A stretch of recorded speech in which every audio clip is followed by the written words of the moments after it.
Christians, stop claiming that you can prove the resurrection. You know what? I'm going to say that I can prove the resurrection even harder now. The resurrection is the most important event in the Christian story. The Apostle Paul goes as far as to say if the resurrection isn't true, then Christianity is in vain. Come on now, preacher. And yet, the resurrection has no historical proof. No. Yeah, they had us the first half, I'm not gonna lie. We have some testimonies of early Christians written down in the New Testament, but beyond their testimonies, there is no archaeological, historical, or scientific evidence that the resurrection actually happened. Yeah, that's not how history works. If we limited ourselves to what we can know about history from science and archaeology, we might as well shut down almost all of our history departments. The fact is, we know a lot about history that comes from testimony. The fire that burned Rome in AD 64 is mostly known from eyewitness accounts collected by Roman historians Tacitus and Suetonius. There's no scientific or archaeological proof of this fire. To evaluate historical evidence and make conclusions about the past, historians rely on inference to the best explanation as one of their primary methods. Now, I totally get that the resurrection is a far more extraordinary claim than the Great Fire of Rome.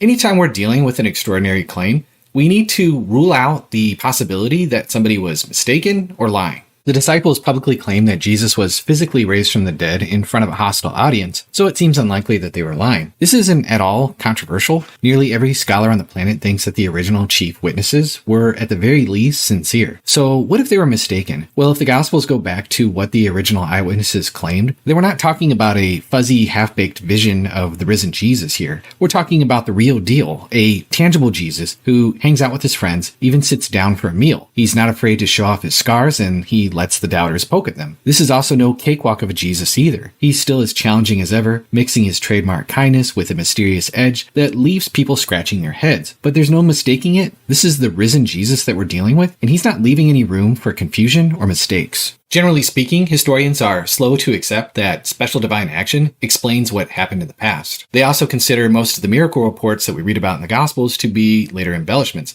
But there are a number of historians and philosophers who push back against these kind of assertions. Now, this doesn't mean that it didn't happen. It doesn't mean that we should say that it's false.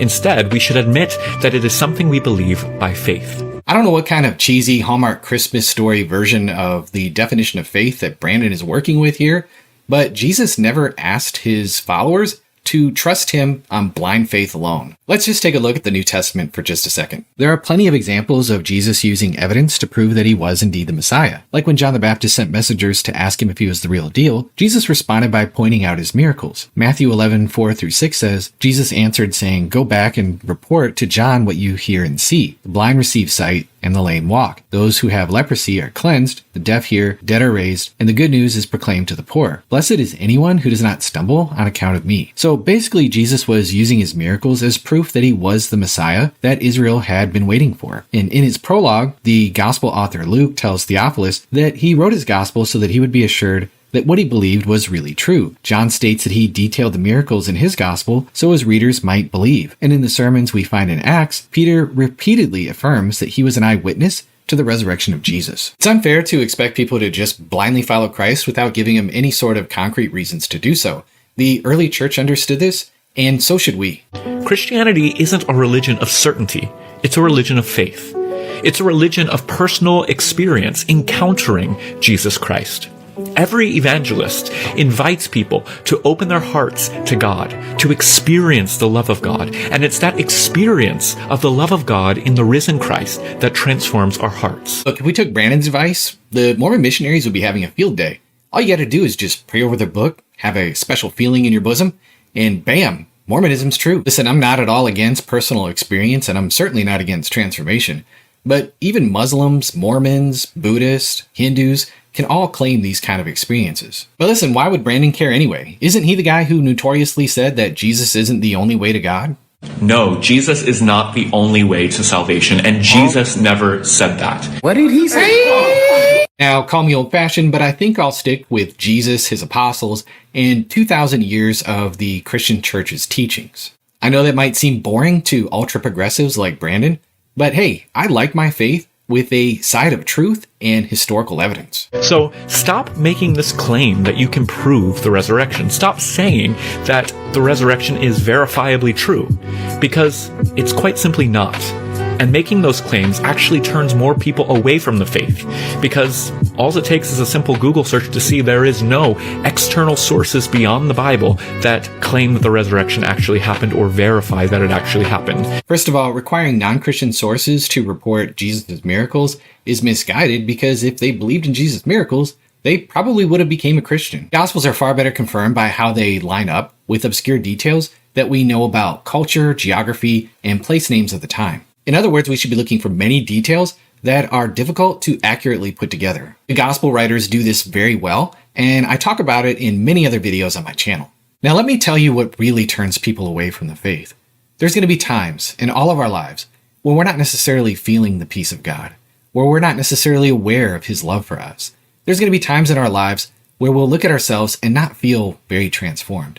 And it's going to be in those times that we're going to need some sort of historical anchor of truth to hold on to. Without that, people are going to easily abandon their faith. And judging from Brandon's other statements, he's already done that. When it comes to arguing about whether Jesus bodily rose from the dead or spiritually rose from the dead or some other version of rose from the dead, nobody knows. Nope. And it's not that important. Not that important? The Apostle Paul says our salvation is hinged upon it. Also, a quick Google search shows there are dozens of resources that at least give an introduction to some of the evidence for the resurrection. Now, obviously, you want to go deeper than a Google search, but I'll link some resources in the description down below. And if you are a Christian struggling with doubts, I highly recommend going to talkaboutdoubts.com. It's a ministry dedicated to one-on-one counseling that's staffed with scholars and experts across multiple disciplines willing to volunteer their time to help you. Listen, I understand the fact that Christianity can't be 100% logically embraced or understood by reason and arguments alone. And I get the fact that it takes the Holy Spirit to transform somebody's heart. But what Brandon is saying here is that the gospel is inherently irrational and unsupported by reason and evidence. And this is contradicted by reason and the very gospel itself. Brandon is welcome to live in whatever reality-free fantasy land that he feels like, but our faith is founded upon fact.